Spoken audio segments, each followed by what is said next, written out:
Yesus yang bangkit dari antara orang mati menampakkan diri kepada ke-11 murid dan berkata kepada mereka,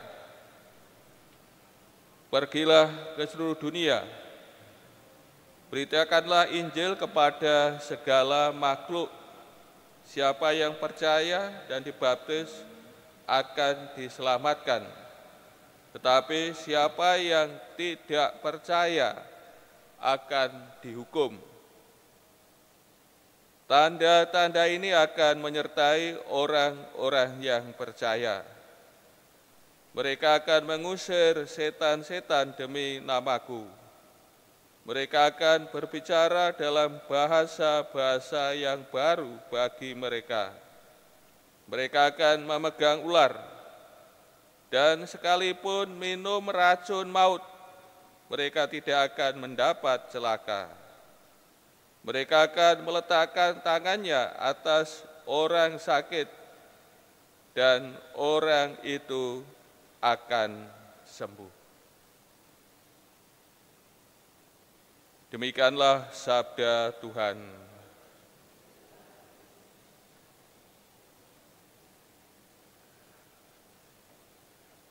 Saudara-saudari yang terkasih, dalam perayaan Ekaristi ini kita mengenangkan peristiwa yang sangat mengagumkan. Seorang lawan yang membenci menjadi rasul yang suci. Ini peristiwa yang sungguh mengagumkan, ya. Pertobatan Rasul Paulus. Setelah peristiwa Pantekosta, selama 30 tahun, ini Saulus ini kan berusaha menangkap pengikut Kristus, ya, membawa ke penjara dan sebagainya. Dan puncaknya seperti dikisahkan dalam bacaan pertama, ya, ketika Saulus ini membawa surat, ya, kuasa dari Mahkamah Agama, ya, Mahkamah Agung, untuk menangkap orang-orang Kristen di Damsyik. Namun di tengah jalan,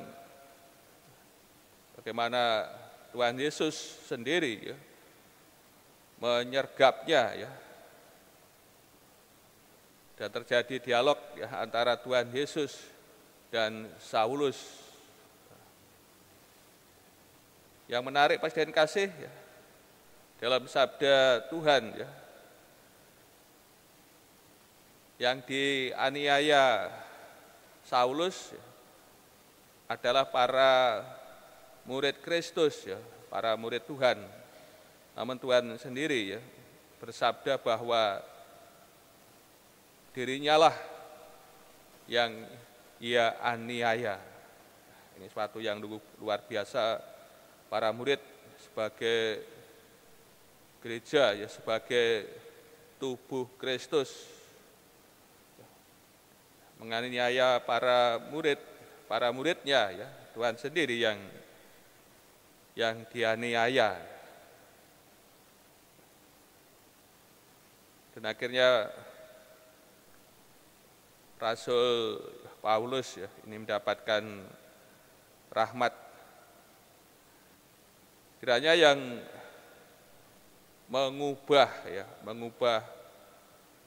Saulus menjadi Paulus, ya, karena, ya, rahmat Tuhan sendiri, ya, kasih karunia Tuhan yang dianugerahkan Tuhan, ya, kepada, ya, Paulus, dari orang, ya, yang mengejar-ngejar, ya, lawan pembenci, menjadi rasul yang ulung, rasul yang besar, orang yang sungguh mengasihi Tuhan, sampai ia memberikan hidupnya, ya, meninggal di Roma, karena ini cintanya, ya, kepada Tuhan.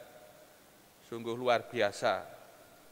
Maka dalam pengakuannya ya, Paulus mengatakan bahwa ia tidak menyia-nyiakan ya rahmat Tuhan ya, tidak menyia-nyiakan kasih Tuhan yang diberikan kepadanya. Ya, Paulus menjawabnya dengan ya, sungguh luar biasa, mewartakan Tuhan Yesus, mewartakan Injil ya, kepada segala bangsa, menjadi rasulnya yang ulung. Maka dalam perayaan Ekaristi ini, Presiden kasih ya, kita mengenangkan peristiwa yang sangat istimewa ya, sangat besar bertobatnya Rasul Paulus ini.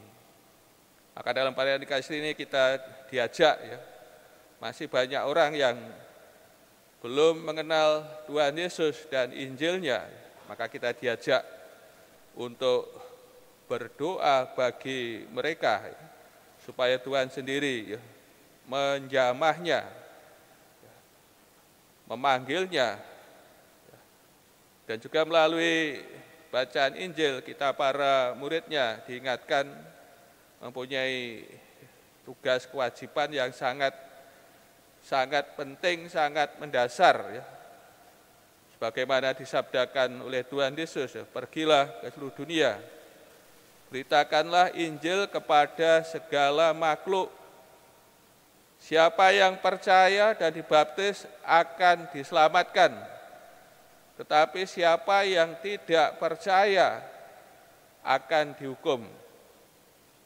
Maka di sini kita disadarkan ya, memberitakan Injil, memberitakan kabar gembira, ini sangat penting, sangat mendasar.